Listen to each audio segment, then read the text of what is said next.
Lo primero que aprenderemos a dibujar van a ser las líneas. Lo primero que habría que hacer sería importar la librería TK Inter, como vemos por aquí.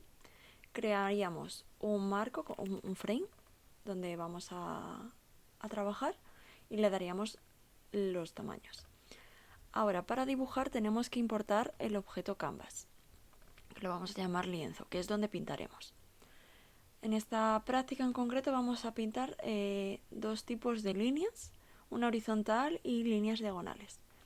Para crear una línea diagonal utilizamos el objeto lienzo y utilizamos el método createLine. Podemos crear rectángulos, crear óvalos, diferentes formas, que lo podemos ver luego en la librería, que tenemos aquí la librería de TK Inter con Canvas. Los parámetros que tenemos aquí se refieren a los ejes, al eje X y al eje Y. Este primer número, este primer parámetro se refiere al eje X, que va a aparecer en el punto 15 del Canva. El segundo parámetro, 25, nos dirá dónde empezaremos respecto al eje Y. 200 va a ser lo que se va a extender el eje X, y 25 nos dirá que al ser igual que el eje Y, pues que va a ser en horizontal. Tenemos por aquí ya la línea dibujada. Para repasar, empezamos en el eje X en el punto 15, en el eje Y en el 25,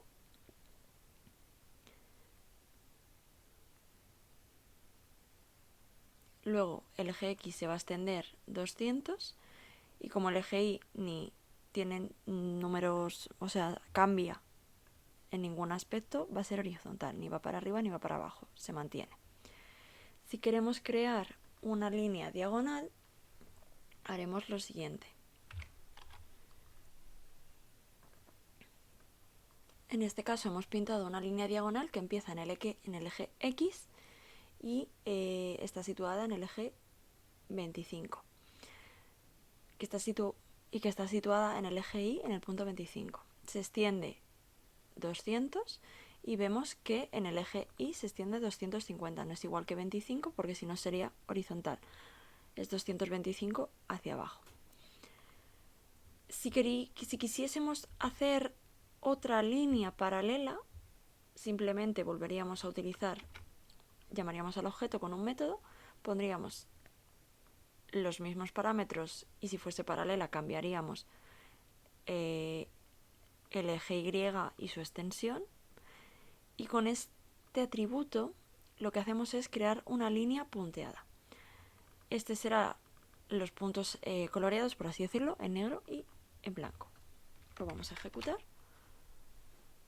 y aquí estaría.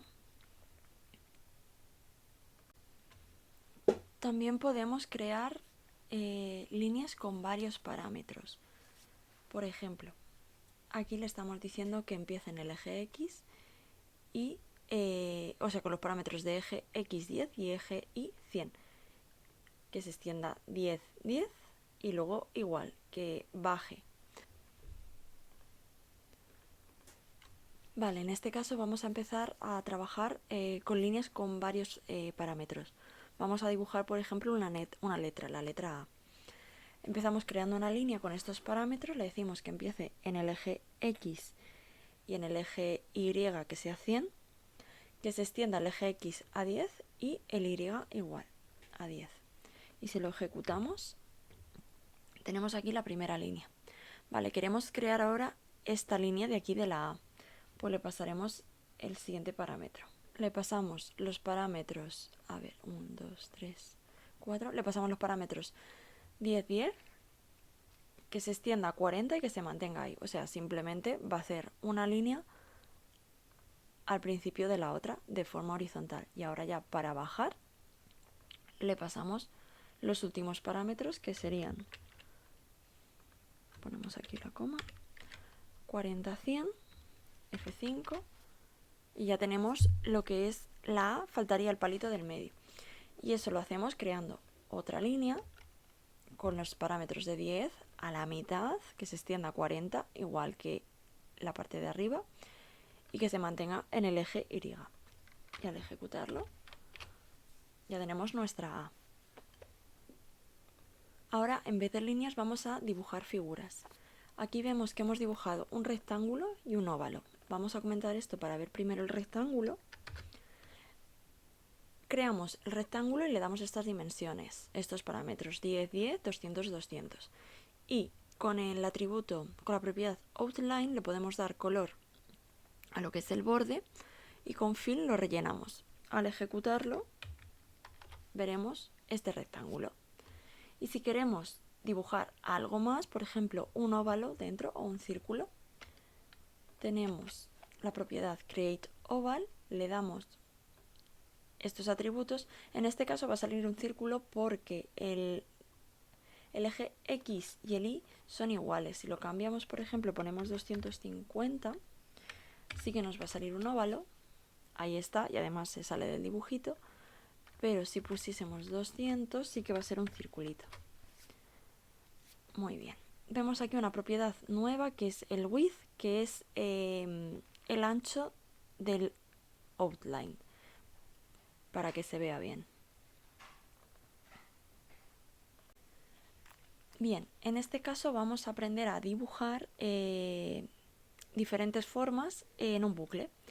En este caso, lo que se está haciendo es dibujar lo que hemos dibujado en la anterior práctica, el cuadrado con el óvalo, pero se está dibujando en un bucle infinito y siempre sobre sí mismo. Lo voy a ejecutar, no se va a ver ningún cambio, obviamente. Lo ejecutamos. Ahora vamos a aprender a dibujar con gráficas. Vamos a descomentar esto. Esto lo comentamos. Y Vale. Vamos a ejecutar este código. Aquí lo que se está haciendo es un bucle en el que se va a ir dibujando una línea. O sea, se va a hacer una gráfica, una línea horizontal y una línea vertical, y se va a hacer un bucle en el que se van a ir creando líneas que van a salir del mismo punto, de aquí del 10, y se va a incrementar al igual que se va haciendo el bucle. Se va a multiplicar y por 20 y van a salir como varias líneas. Le damos aquí, aceptar, y aquí tenemos una línea del eje X y una línea, una línea del eje Y y una línea del eje X, que esas son fijas. Como vemos, 10 y 200, y las demás salen varias en diferentes direcciones a medida que va creciendo el bucle. Luego, por ejemplo,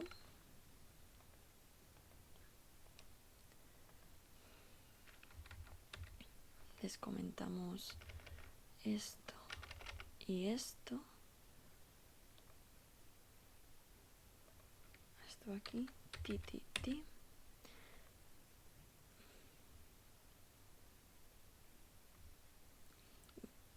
En este caso lo que vamos a hacer es ya como una gráfica, pero con los mismos datos que hemos dado. En este caso no van a salir del mismo punto, va a ir cambiando, como vemos con este bucle. El lugar de origen de la X y de la Y va a ir cambiando a medida que el bucle avance. F5. Y vemos que hemos hecho una línea ascendente. Y si quisiésemos hacer una gráfica con subidas y bajadas, lo vamos a hacer con el método random, que hemos importado la librería random para ello.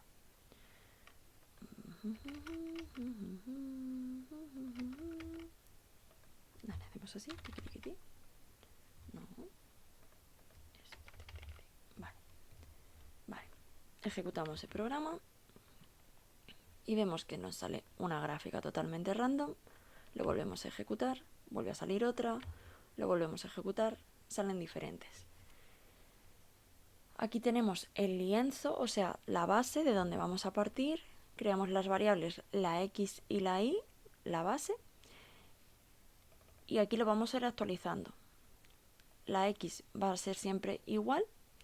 Y la Y, que es lo que va a ir cambiando, lo hemos randomizado con este método. Y con eso funcionaría. Ahora vamos a crear una gráfica de barras.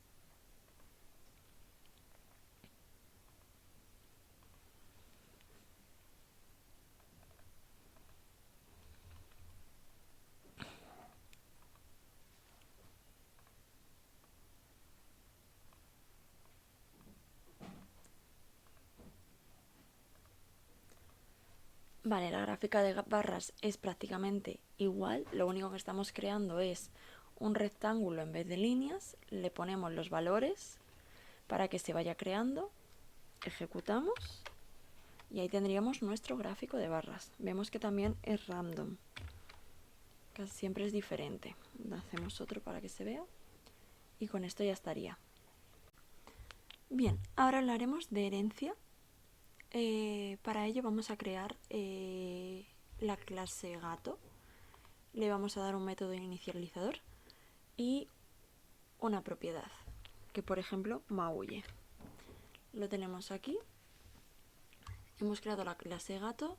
Queremos que todos los gatos tengan un color al crear el objeto y le hemos puesto la acción de que los gatos maullen. Crearemos el gato Lucifer, que será negro, y queremos que Lucifer maulle. Ejecutamos y efectivamente el gato está maullando. Vale, la herencia consiste en crear clases y subclases. Cuando creamos una clase, por así decirlo, abstracta y luego a partir de esa clase abstracta creamos subclases, estas subclases van a heredar tanto las propiedades y los comportamientos de la clase abstracta sin que las tengamos que volver a picar en el código. Por ejemplo, aquí tenemos la clase gato, pero hay que pensar un poquito más hacia atrás. Gato es, por ejemplo, es un mamífero. Entonces crearíamos la clase mamífero con sus propiedades y sus comportamientos. Vale, bien, pues ahora tenemos... Vale, bien, pues ahora tenemos la clase mamífero y tendremos la subclase gato. ¿Cómo vinculamos que gato es una subclase de mamífero? Pues se escribe aquí mamífero para que herede todas las propiedades de mamífero. Entonces, ahora si ponemos que Lucifer mama,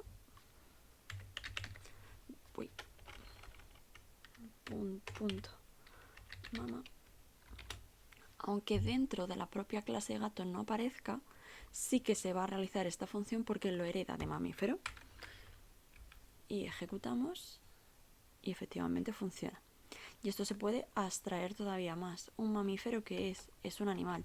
Y eso ya sería una clase abstracta. De ahí no se puede crear ningún objeto porque no hay ningún objeto animal. Tiene que ser siempre algo por debajo de animal, una subclase. Pues el mamífero, ovíparo, lo que sea.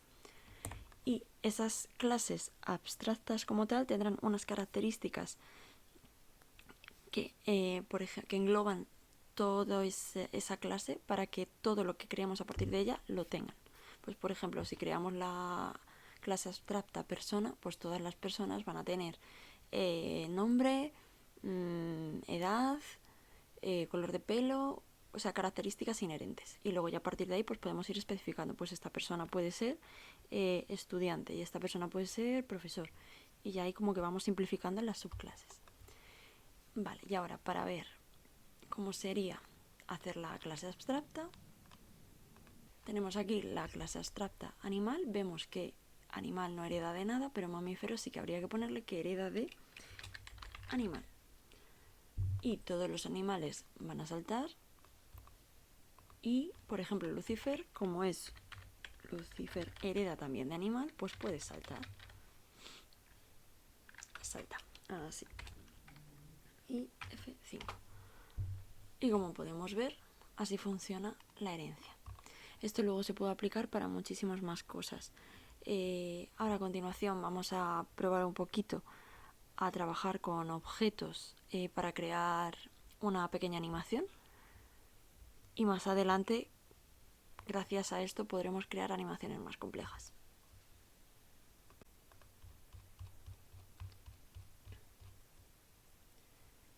Bien, y ahora vamos a explicar este código que crea en una pantalla TK-Inter un par de óvalos que se mueven en la forma en que hemos programado. Lo primero que tenemos que hacer es importar los módulos TK-Inter y el módulo random para generar números aleatorios. Luego definimos una clase persona que hereda de objeto. Luego vamos a definir el método constructor, que toma Canvas como primer argumento y luego tenemos los demás argumentos como adicionales. Y esto significa que el constructor puede recibir un número variable de argumentos posicionales y de palabras claves.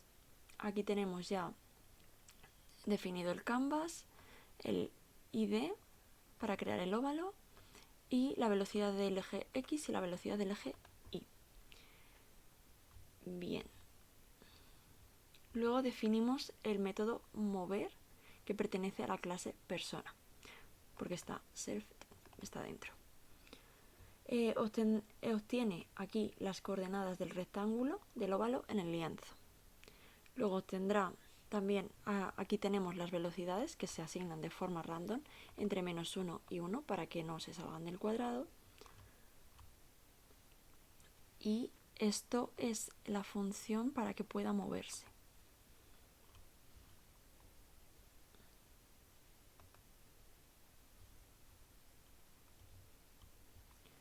A continuación se define la clase aplicación, que hereda también de object, y definimos el método constructor, que toma master como argumento. Se establece el atributo master de la instancia aplicación y crea un lienzo de tkinter con las medidas especificadas que están acá. Luego a continuación creamos una lista de personas con sus atributos para definir diferentes tipos de óvalos. Y por último definimos la función bucle para que se mueva. Aquí lo que estamos haciendo es, para cada instancia de persona, utilizamos el método mover mediante un bucle y se configura un temporizador, aquí está, para que se mueva cada 33 milisegundos. Y ya por último, creamos una instancia de la clase tkinter y se asigna la variable root, que con root se pasará a la clase aplicación. Y en resumen, pues este es el código para que se dibujen óvalos en un lienzo. Vamos a ejecutarlo para que se vea. Y aquí vemos que se mueven de forma individual. Esto se podría escalar a poner muchísimos más óvalos, que cada uno se mueva de diferente forma y que si chocan entre ellos, pues que cambien de dirección. Un thread es como un subproceso dentro de un programa principal. Estos comparten recursos con otros threads que pertenecen al mismo proceso, como memoria o espacio de direcciones, pero tienen su propio contexto de ejecución, incluidos los registros de la CPU y una pila de ejecución. Los threads son utilizados principalmente para permitir que un programa realice múltiples tareas simultáneamente, lo que se conoce como programación concurrente o paralela.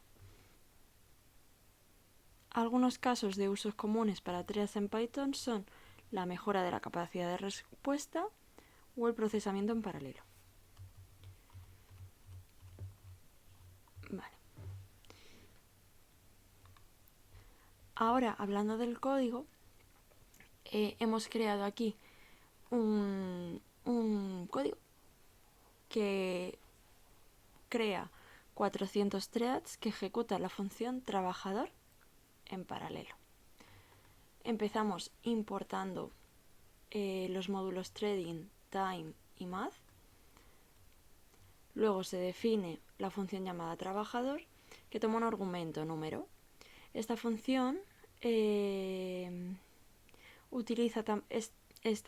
también utiliza el método mathPi, que lo que hace es calcula el número pi y luego duerme durante 0,1 segundo usando el parámetro timesleep. Bueno, la función también. Luego llama recursivamente a la misma función trabajador y esta recursión puede llevar a un desbordamiento de la pila recursión error debido a la llamada infinita. A continuación se crea una lista llamada tareas y entra en bucle que va desde 0 hasta 399. Cada valor i en el rango crea un hilo thread que ejecutará la función trabajador con el argumento i y añade el hilo a la lista de tareas y se inicia el hilo. En resumen, este código crea 400 hilos que ejecutan la función trabajador en paralelo. Cada hilo duerme durante 0,1 segundos y luego vuelve a llamar a la función trabajador recursivamente. Y esto, como ya hemos comentado, puede provocar un desbordamiento de pila y un eventual fallo del programa. Si el objetivo es crear un gran número de hilos, recomendamos usar técnicas de concurrencia más eficientes y seguras. Vale, ya por último vamos a explicar este módulo que implementa un bucle recursivo que realiza algunas operaciones y luego se llama a sí mismo. Lo primero que haremos será importar el módulo time, que proporciona funciones para trabajar con el tiempo. Definimos dos variables, contador que inicia en 0 y número que inicia en este número. A continuación definimos la función llamada bucle, que toma dos argumentos, contador y número, dados previamente. Incrementaremos el contador en 1 en cada llamada de la función y nos imprimirá OK, la cosa va bien cada vez que el contador es un múltiplo de 100. Luego multiplicaremos nuestro número por 1,2 en cada llamada de la función y dormirá durante 0,01 segundos después de cada iteración del bucle y se volverá a llamar reiteradamente. Vemos que durante un segundo antes de iniciar el bucle descansa y esto parece ser un retraso inicial antes de llamar a la función bucle. Y se vuelve a llamar a la función bucle de forma recursiva. Y en resumen, este código ejecuta un bucle infinito que incrementa un contador, imprime un mensaje cada vez que el contador es un múltiplo de 100 y multiplica un número por 1,2 en cada iteración del bucle. Y este bucle recursivo continúa así hasta que se produce un desbordamiento de la pila de recursión o hasta que se detiene manualmente el programa. Vamos a ejecutarlo y vemos que cada 100 veces nos sale el mensajito y esto es eterno.